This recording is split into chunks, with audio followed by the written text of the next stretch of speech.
Merci, Monsieur le Président. Monsieur le Président, Mesdames, Messieurs les membres du jury, famille, amis, je vous remercie de juger mon travail ou d'assister à ma soutenance de thèse d'exercice qui a pour titre « Pertinence des journées d'hospitalisation au CHU de Reims, d'une démarche qualité d'amélioration du parcours patient à une réflexion institutionnelle ».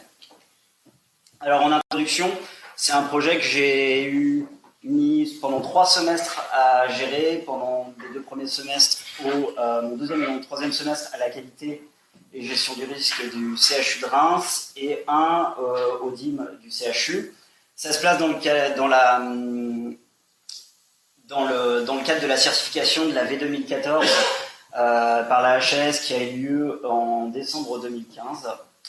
L'idée, c'est qu'après cette certification, on s'est dit qu'il fallait avoir une réflexion de parcours patient et non pas centrée sur les pôles ou sur les services, parce qu'il y avait une interaction tout au long de l'hospitalisation entre les services entre eux, et même tout au long du séjour, même à l'intérieur d'un même séjour, il y a des interactions entre les services. L'idée aussi, c'est un contexte local et national budgétaire particulier, où on doit faire mieux avec probablement au moins autant, mais avec moins. Et donc une optimisation de la prise en charge tout en ayant une maîtrise des coûts. Donc au final, ma thèse avait pour objectif d'une part l'évaluation de la pertinence des journées d'hospitalisation en activité médecine-chirurgie et en SSR, et aussi une évaluation médico-économique dans un second temps. L'évaluation médico-éco étant là juste pour donner en fait des pistes d'amélioration dans le sens où ça servait à prioriser les actions à mener suite à l'évaluation de pertinence. Alors la méthode c'est une méthode qui a été développée dans les années 80 et qui est issue d'un guide HAS qui est l'audit de pertinence. Donc c'est le Appropriateness Evaluation Protocol qui a été traduit d'abord en anglais sur fonds européen puis en français sur fonds HAS. C'est issu dans une recommandation de la Haute Autorité de Santé en 2004 et qui est valable seulement pour l'activité médecine, chirurgie, obstétrique. L'avantage en France, c'est qu'on a Calisanté 44, qui est une association regroupant 25 services autour du CHU de Nantes, 20 SSR et 5 MPR autour de Nantes, qui a adapté le questionnaire pour l'activité SSR et il a été publié, validé ensuite et recommandé par la HAS. Donc ma méthodologie sur ma thèse, elle est triple, puisqu'il y a d'abord l'évaluation de pertinence en elle-même, c'est-à-dire les items du questionnaire de pertinence de la HAS, où on cherche à comparer les données sociodémographiques des patients en journée pertinente et des patients en journée non pertinente. Pour les patients en journée non pertinente, le lieu d'hébergement où ils devraient être, plutôt que dans le service, où ils étaient, et la cause de la non-pertinence, c'est pourquoi les patients ne sont pas dans ce service-là. Ensuite, en fait, j'ai voulu améliorer un peu l'audit, puisque ça, c'est une évaluation qualitative. Au jour de l'étude, est-ce que le patient est en journée pertinente ou pas? En gros, est-ce qu'il devrait être dans le service ou est-ce qu'il devrait être sorti? La seule chose, c'est qu'en poids d'organisation, mais aussi en poids pour le patient, et aussi en poids financier pour la structure, s'il est là depuis 2 jours et s'il est là depuis 15 jours, c'est pas du tout la même chose. Et donc, on a voulu développer une méthode quantitative pour estimer la non-pertinence, et on avait fait ça avec 2 modèles. Un, entre la date de sortie médicalement possible, qui était donc déclarée, renseignée par le praticien médecin dans le questionnaire, et la date de l'étude. Ça, c'était entre guillemets simple, c'était comme la personne mettait la date de l'étude et la date à laquelle le patient aurait dû sortir.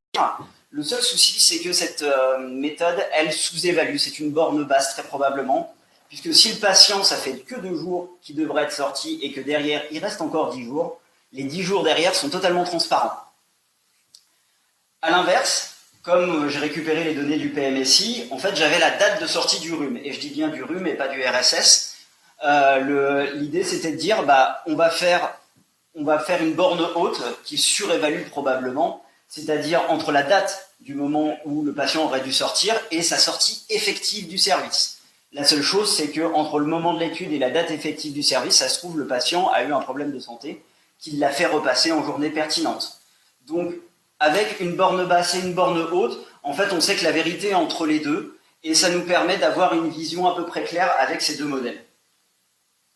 L'évaluation PMSI, C'est simple, pour l'ensemble des 656 patients de l'étude, j'ai récupéré le PMSI, MCO, donc les DP, les diagnostics principaux, les diagnostics reliés et les diagnostics associés. J'ai récupéré le PMSI SSR et j'ai fait une comparaison par qui 2. Par contre, en groupant DP, DAS et DR pour faire un peu plus de données, puisque au final, si par exemple c'est je sais pas, une chute, que la chute soit le motif d'hospitalisation ou un antécédent, c'est quelque chose où on s'en fiche puisqu'on a besoin de savoir un profil patient. Pour l'évaluation médico-économique, l'idée c'était de se dire que par rapport au délai de non-pertinence, chaque journée elle coûte quelque chose à la structure, mais elle rapporte aussi. Et donc dans ce cas-là, en fait, j'ai demandé les dépenses par jour et par UF en fait étaient estimées par les charges des créas, des comptes de résultats analytiques, que j'ai demandé à la direction des affaires financières qui me les a fournis. Et comme c'est par journée de PMSI, l'idée c'était de diviser par nombre de journées PMSI. Donc on avait la dépense pour un jour dans les créas. Les créas comptant quand même pas seulement la dépense médicale, mais aussi les autres frais annexes. La lingerie, la restauration, l'amortissement des murs, les personnels paramédicaux. Et c'était l'idée de vraiment voir ce qui coûte vraiment à l'établissement et pas de faire quelque chose de purement médical. À l'inverse, les recettes, c'est la valorisation rhume, c'est-à-dire moyenne en hospitalisation complète. Alors, si on compare les personnes en journée pertinente et en journée non pertinente, voilà les items qui ressortent en significatif en test de Ki2. C'est-à-dire que les patients en journée non pertinente sont des patients qui préféreront plus souvent sont plus souvent des patients sous tutelle curatelle ou curatelle renforcée. Ce sont des patients qui plus souvent sont rentrés par les urgences. Ce sont des patients plus âgés, puisqu'ils sont en moyenne de 74,4 ans contre 68,7 ans pour les patients en journée pertinente. Évidemment, l'âge, comme c'est une variable continue, c'est un test T. C'est des patients qui relèvent le plus souvent de l'échelle AGIR. Par contre, le niveau de l'échelle AGIR ne ressort pas significatif. Et c'est aussi des patients dont l'entourage est non disponible.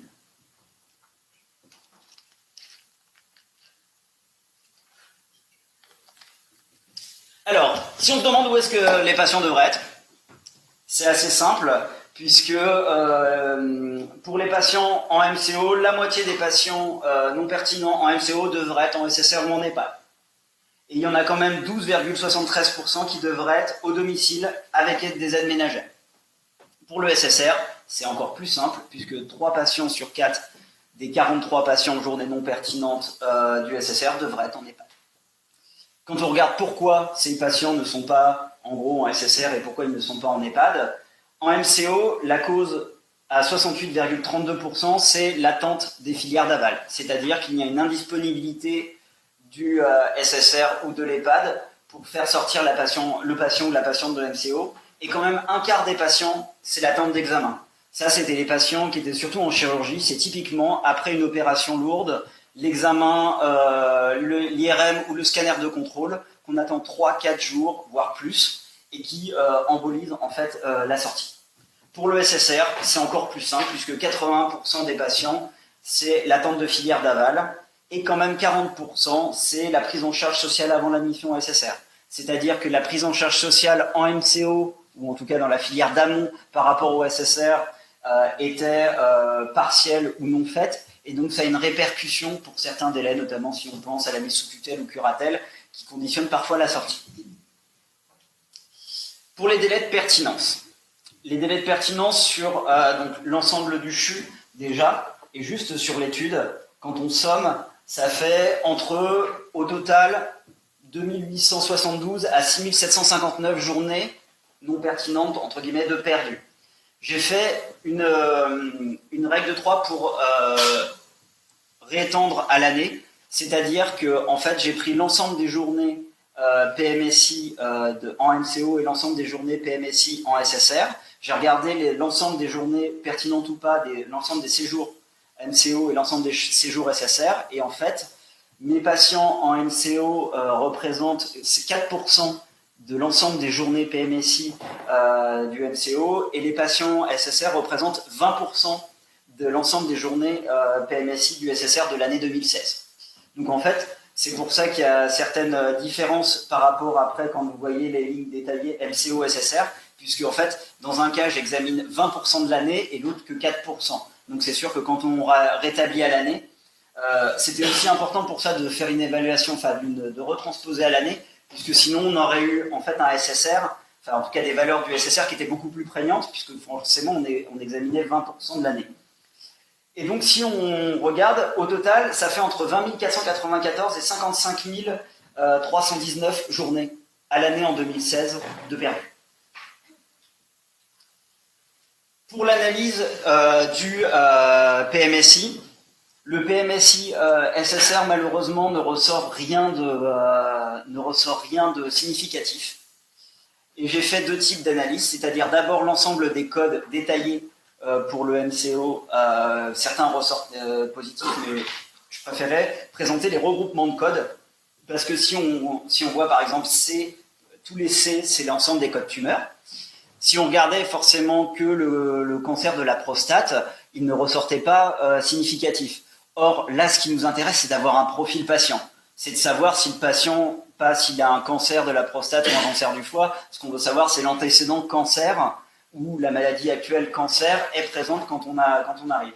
Et donc, on voit là qu'on reprécise par rapport au questionnaire qualité le profil du patient. Ce sont donc des patients qui ont plus souvent des tumeurs, qui ont le plus souvent chuté, qui ont plus souvent fait des AVC, des embolies pulmonaires, qui ont une malnutrition légère, modérée ou sévère, des troubles psychiatriques.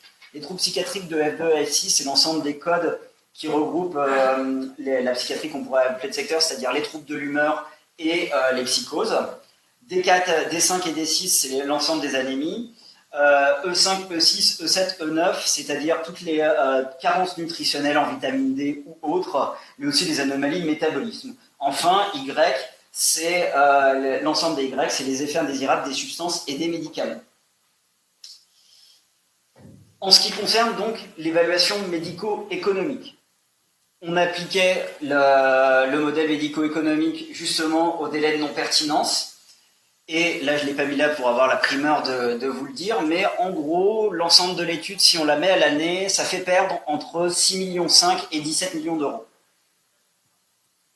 Par contre, quand on affiche ce tableau-là, on voit les différentes causes, les coûts des différentes causes. Ce qu'il y a, c'est qu'il faut détailler par activité, c'est-à-dire MCO ou SSR, parce que comme je vais pu vous le montrer tout à l'heure, les causes en MCO ou en SSR sont différentes, et donc il est important de voir les coûts différents.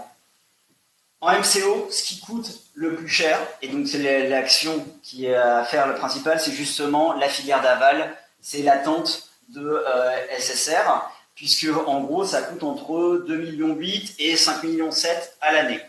La deuxième chose, c'est organisation des soins en cours de l'hospitalisation, c'est-à-dire l'attente d'examens complémentaires ou de services de spécialité, et là c'est entre 700 000 et 4 millions d'euros. A l'inverse, les raisons liées aux patients et à la famille sont totalement marginales par rapport, en tout cas en MCO. A l'inverse, en SSR, toujours l'attente d'EHPAD, cette fois-ci, qui a coûté en 2016 entre 1 580 000 et 3,5 millions d'euros. Par contre, l'organisation des soins au cours de l'hospitalisation a été que de 133 000 euros, entre 233 000 et 278 000 euros. Ce qui est tout à fait logique puisque les patients en SSR sont plutôt dans une situation justement de soins de suite et de réadaptation et puis en situation de diagnostic. Et donc il y a moins besoin d'examens complémentaires ou d'avis de spécialité. Par contre, la prise en charge des patients avant SSR, souvent la prise en charge sociale, est là la deuxième cause, c'est-à-dire entre moins 830 000 et moins 1,8 million sur l'année 2016. À l'inverse de ce qu'on pourrait croire, les raisons liées aux patients en SSR et en tout cas à la famille du patient ne sont pas si prégnantes, même si c'est quelque chose qu'on pourrait avoir en discutant dans les services, puisqu'on n'est que entre moins 93 000 et moins 470 000 euros par an. Au final, ce travail, en fait, il était multiple, puisqu'il y avait vraiment trois analyses, une côté qualité, un côté PMSI et un côté médico-économique. Et ça permet notamment d'avoir un profil patient spécifique. On pourrait quasiment avoir un algorithme à l'entrée des patients, à l'admission des patients aux urgences, et voir si, en créant un score et un algorithme, pour voir si les gens ne faisaient pas partie potentiellement du groupe personnes non pertinentes. C'est donc des patients du spectre gériatrique, c'est des patients qui sont polypathologiques, c'est des patients qui sont à risque de complications et de iatrogénie, donc probablement qu'il faudra avoir une prise en charge plus spécifique sur la iatrogénie. C'est des patients dont un environnement social pauvre, et par environnement social pauvre, c'est pas que économique, c'est aussi l'entourage, la famille, et c'est des patients qui sont entrés par les urgences. L'apport de l'étude par rapport à la littérature, puisque c'est déjà des études qui ont été plusieurs fois faites, c'est à la fois le côté PMSI et aussi le côté médico-économique. C'est avant tout le fait que, pour une fois, c'est pas sur un ou deux services, mais c'est sur 25 services. Donc c'est la première fois, en tout cas à notre connaissance, qu'il y avait une étude aussi large, et à la fois MCO et à la fois SSR. Donc, l'idée, c'était aussi de se placer d'un point de vue institutionnel et non pas d'un point de vue d'un seul service, c'est-à-dire de pouvoir voir un coût pour l'organisation. Et là, on a pu permettre d'avoir au moins que ça soit en MCO, puisque là aussi, il est déclaratif, donc ça dépend de la qualité du codage que font nos confrères sur le MCO. Et en SSR, en tout cas pour l'instant, la pauvreté du détail du PMSI SSR, qui est beaucoup moins précis que le PMSI MCO, même si bientôt ça va changer. Les prospectives, donc j'ai présenté à l'aller au départ et au retour les résultats en commission médicale d'établissement du CHU de Reims. Les recommandations suite à cette évaluation, c'est assez simple. D'une part, les places d'EHPAD, puisque on voit bien que c'est en débouchant la sortie de SSR que ça permettra de libérer des places pour le MCO. Donc il y a une vraie question sur les EHPAD. On est un des rares CHU à avoir des EHPAD, donc il y a une vraie question là à se poser en interne de savoir est-ce qu'il n'y a pas des possibilités d'hébergement, ne serait-ce que transitoire ou total pour les patients, ou alors avec les tutelles, l'ARS, pour vraiment parler de l'offre d'EHPAD en Champagne-Ardenne. Le développement de la HAD, puisque comme on a vu en MCO, il y a une partie des patients qui devraient être sortis à la maison avec aide ménagère. Donc ça pose la vraie question de l'hospitalisation à domicile, de son développement et de sa gestion et de son pilotage depuis le début de l'hospitalisation au CHU. L'autre grand cluster, ça reste quand même les examens complémentaires, en tout cas en MCO. Hein. Il y a une vraie question, c'est déjà de savoir est-ce que les examens complémentaires prescrits sont pertinents. C'est-à-dire que tous ceux qui sont prescrits, il y a vraiment une raison de les prescrire. Donc là, normalement, le CHU devrait mettre en place en fait la recommandation de la Haute Autorité de Santé sur, il y a un guide de la Société française de radiologie sur la bonne prescription des examens radiologiques. Une fois que ça sera fait, il sera sûrement bon de réévaluer ces prescriptions, dans le sens où si il y a toujours un encombrement, ça veut dire qu'il y a peut-être un problème soit de personnel, un nombre de radiologues, de manip radio, mais aussi une question de plage horaire sur les examens complémentaires.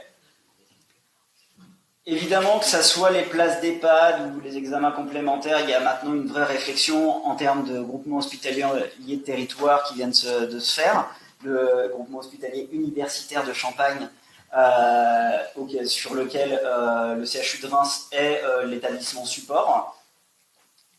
Et donc je pense qu'il y a une réelle possibilité d'organisation des soins sur le territoire, puisque certes, Reims par exemple, le CHU de Reims a des EHPAD, mais il y a aussi par exemple Épernay, et il y en a à Rotel-Bouziers de souvenir aussi. Enfin, la prise en charge sociale en MCO, on a vu que c'était pour 40% des patients en SSR un frein à la sortie. Et là, c'est la vraie question de l'organisation de la prise en charge sociale sur l'hôpital Robert Debré et l'hôpital Maison Blanche. C'est savoir s'il y a tout simplement assez d'assistantes sociales, s'il y a en termes de compétences, en termes de nombre, et leur répartition. Enfin, pour l'avenir, c'était déjà la première fois qu'on faisait une si grosse étude en termes de qualité sur le CHU de Reims, donc c'est franchement une belle réussite, même s'il n'y a que 2 services qui n'ont pas participé malgré tout. Enfin, un qui a dit non, allez-vous-en, et un dont j'attends toujours la réponse à mon premier mail. Il y a une extension nécessaire à la pédiatrie. Et lors de la dernière CME où je vais présenter, les pédiatres étaient très enclins à faire ce type d'évaluation, notamment que maintenant il va y avoir un SSR pédiatrique avec un nombre de lits assez conséquent. Donc je pense que ça peut être intéressant que le CHU de Reims, avec les pédiatres, travaille sur l'adaptation de la grille en pédiatrie. Enfin, la communication. Donc, hormis cette thèse, je présente un résumé qui a été accepté au congrès EMOI 2018 à la fin du mois prochain. Je suis en cours d'écriture d'un article en anglais, mais mon anglais étant légèrement rouillé. Voilà, très probablement le journal que nous visons, c'est le journal qui publie quasiment toutes les enquêtes de pertinence, c'est-à-dire l'International Journal of Quality of Healthcare.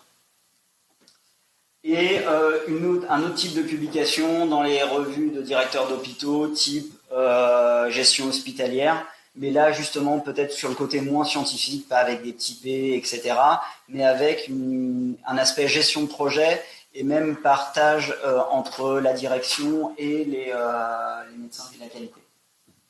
Voilà, je souhaitais remercier l'ensemble des personnes puisque ça a été vraiment quelque chose d'institutionnel. Ça a été 1 an et demi de projet qui a demandé zèle, constance et assiduité